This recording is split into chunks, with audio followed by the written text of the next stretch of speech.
Assalamualaikum, halo guys. Kami dari kelompok 5 akan mempresentasikan hasil diskusi kelompok kami yang beranggotakan 6 orang. Berikut nama dan NIM anggota di atas. Dan ini dia tugasnya. Balance Scorecard atau BSC dalam akuntansi manajemen. Balance Scorecard merupakan suatu sistem manajemen strategis yang digunakan untuk mengukur dan mengevaluasi kinerja organisasi secara komprehensif dan seimbang.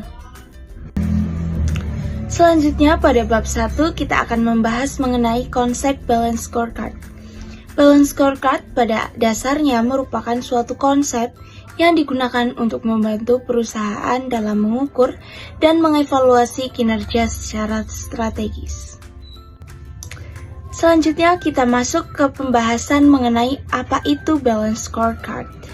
Balance Scorecard atau BSC adalah sebuah sistem manajemen strategis yang dikembangkan oleh Robert Kaplan dan David Norton pada tahun 1992. Sistem ini digunakan untuk membantu perusahaan dalam mengukur kinerja organisasi secara komprehensif. Tujuan utama Balance Scorecard adalah menerjemahkan visi dan strategi perusahaan ke dalam ukuran-ukuran kinerja yang dapat diukur dan seimbang. Jadi, strategi perusahaan tidak hanya menjadi sebuah rencana, tetapi dapat diterapkan dan dievaluasi melalui indikator kinerja yang jelas. Yang menarik dari Balance Scorecard adalah pendekatannya yang holistik atau menyeluruh.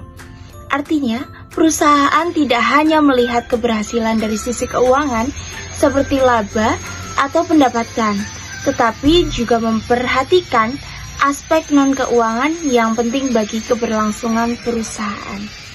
Oke, selanjutnya yaitu sejarah dan latar belakang BSC. Awal 1990-an, Kaplan dan Norton melakukan riset intensif di 12 perusahaan besar Amerika Serikat untuk mencari model pengukuran kinerja yang lebih komprehensif. Di tahun 1992 dipublikasikan pertama kali di Harvard Business Review. The Balance Scorecard Measures That Drive Performance. Pada tahun 1996, BSC berkembang dari sekedar alat pengukuran menjadi sistem manajemen strategis penuh yang diadopsi secara global. Oke, selanjutnya prinsip dasar BSC. Yang pertama, keseimbangan. Mengintegrasikan ukuran finansial dan non-finansial secara proporsional dalam satu kerangka pengukuran terpadu. Yang kedua, hubungan sebab akibat. Setiap perspektif saling terhubung membentuk rantai nilai strategis dari pembelajaran hingga keuangan. Yang ketiga, strategi maps. Peta visual yang menggambarkan hubungan antar tujuan strategis lintas perspektif secara eksplisit dan struktur. Selanjutnya yaitu bab 2, keunggulan Balance Scorecard. Mengapa BSC menjadi pilihan utama sistem manajemen strategis modern? Karena mampu menyelaraskan visi dan misi perusahaan melalui 4 perspektif seimbang, yaitu keuangan, pelanggan, proses internal, secara pembelajaran dan pertumbuhan. Selanjutnya ada keunggulan BSC dibanding sistem konvensional. Yang pertama, holistik, yaitu mengukur kinerja dari 4 perspektif sekaligus, tidak hanya terbatas pada laporan keuangan konvensional. Yang kedua, ada strategis, yaitu menghubungkan aktivitas operasional harian dengan tujuan jangka panjang perusahaan secara langsung. Yang ketiga, ada komunikasi, yaitu memudahkan penyampaian strategi ke seluruh level organisasi secara konsisten dan terukur. Yang keempat, adaptif, yaitu dapat diterapkan di berbagai jenis organisasi, manufaktur, jasa, nirlaba, hingga pemerintahan. Selanjutnya ada manfaat implementasi BSC. Yang pertama, keselarasan organisasi, yaitu meningkatkan keselarasan antara target individu, divisi, dan tujuan korporat secara menyeluruh. Yang kedua, pembelajaran organisasi, mendorong pembelajaran organisasi melalui umpan balik strategis yang berkelanjutan. Yang ketiga, identifikasi KPI, membantu manajemen mengidentifikasi indikator kinerja utama atau KPI yang paling relevan bagi strategi. Yang keempat, orientasi jangka panjang, mengurangi ketergantungan pada ukuran keuangan jangka pendek yang berpotensi menyesatkan pengambilan keputusan. Bab 3 perspektif dalam BSC. 4 dimensi pengukuran kinerja yang membentuk kerangka BSC secara utuh. Selanjutnya, perspektif keuangan atau finansial. Bagaimana kita terlihat di mata pemegang saham? Perspektif keuangan menjadi muara akhir dari keberhasilan ketiga perspektif BSC lainnya. Ukuran umum meliputi ROI, ROE, EFA, pertumbuhan pendapatan, dan margin laba bersih. Dan bagi kinerja keuangan yang solid, seluruh inisiatif strategis tidak akan memberikan dampak yang berkelanjutan bagi organisasi. Selanjutnya, perspektif pelanggan atau customer. Di sini terdapat pertanyaan kunci, yaitu bagaimana pelanggan memandang kita. Terdapat juga ukuran umum, yaitu kepuasan pelanggan, retensi pelanggan, pangsa pasar, serta akuisisi pelanggan baru. Ada juga fokus strategis, di mana penciptaan nilai bagi pelanggan sebagai pendorong utama kinerja keuangan organisasi. Selanjutnya, perspektif proses bisnis internal. Proses apa yang harus kita unggulkan? Perspektif ini mengidentifikasi proses kritis yang paling berpengaruh terhadap kepuasan pelanggan dan pencapaian tujuan keuangan. Di sini ada ukuran umum, yaitu waktu siklus produksi, tingkat cacat atau defect rate, efisiensi operasional, serta inovasi produk. Oke, baik. Selanjutnya ada perspektif pembelajaran dan pertumbuhan. Jadi di sini yang dilihat adalah bagaimana perusahaan mengembangkan sumber daya manusianya.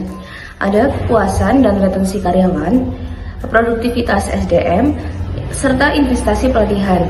Jadi perusahaan perlu memastikan karyawannya tetap produktif dan memiliki kemampuan yang terus berkembang. Yang kedua, BSC versus metode tradisional. Jadi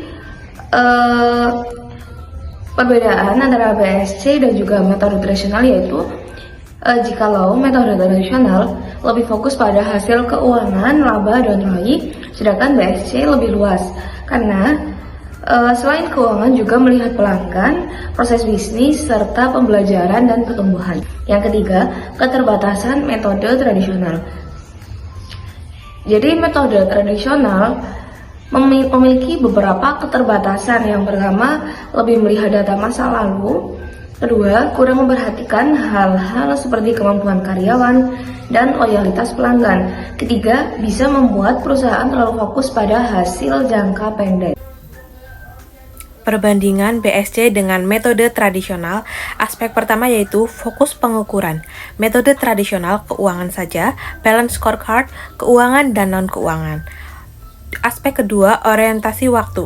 Metode tradisional masa lalu dan balance scorecard masa lalu dan masa depan. Aspek ketiga, indikator. Metode tradisional lagging indicator, balance scorecard, leading and lagging indicator. Aspek keempat, cakupan. Metode tradisional sempit, finansial, balance scorecard, holistik. 4 perspektif. Kemudian aspek kelima, hubungan strategi. Metode tradisional lemah, balance scorecard terintegrasi penuh. Kemudian aspek keenam, komunikasi strategi.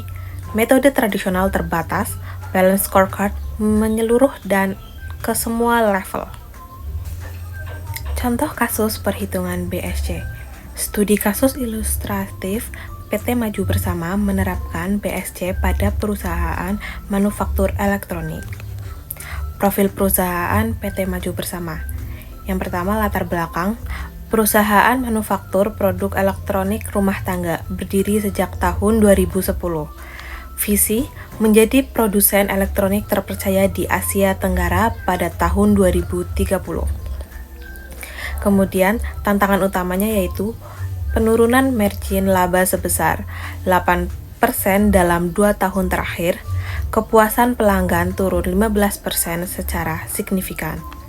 Kondisi ini mendorong manajemen untuk mengadopsi BSC sebagai solusi pengukuran dan pengelolaan kinerja strategis. Selanjutnya pada slide ini kita dapat melihat contoh penetapan KPI atau Key Performance Indicator pada PT Maju Bersama berdasarkan beberapa perspektif balance scorecard. Yang pertama, perspektif keuangan. Perusahaan memiliki tujuan untuk meningkatkan profitabilitas dan efisiensi biaya operasional. Indikator yang digunakan adalah ROI dengan target minimal 18%, serta rasio biaya terhadap pendapatan dengan target maksimal 65%. Kedua, perspektif pelanggan. Tujuannya adalah meningkatkan kepuasan pelanggan dan memperluas pasar. KPI yang digunakan yaitu Customer Satisfaction Index dengan target minimal 85% serta pangsa pasar dengan target minimal 25%. Ketiga, perspektif proses internal. Fokusnya adalah mengurangi cacat produk dan mempercepat proses produksi. KPI yang digunakan yaitu defect rate maksimal 2% dan waktu siklus produksi maksimal 5 hari. Yang terakhir adalah perspektif pembelajaran dan pertumbuhan. Perusahaan berfokus pada peningkatan kompetensi karyawan dan mempertahankan tenaga kerja yang berkualitas. Indikatornya adalah jam pelatihan per karyawan minimal 40 jam per tahun dan tingkat turnover maksimal 10%. Baik, selanjutnya hasil pengukuran dan skor BSC. Perspektif keuangan KPI ROI target 18%, realisasi 16%, skor 88,9.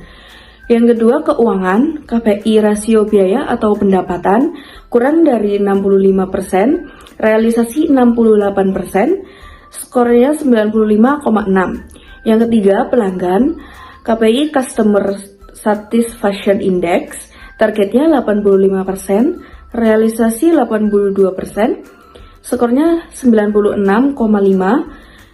Yang keempat, pelanggan KPI pangsa pasar targetnya 25%, realisasinya 22%, skornya 88,0. Yang kelima, proses internal KPI defect rate targetnya kurang dari 2%, realisasinya 2,5%, skornya 80,0. Yang keenam, proses internal KPI waktu siklus targetnya kurang dari 5 hari, realisasinya 4 hari, skor 100,0. Yang ketujuh, pembelajaran KPI jam pelatihan targetnya 40 jam, realisasi 38 jam, skor 95,0.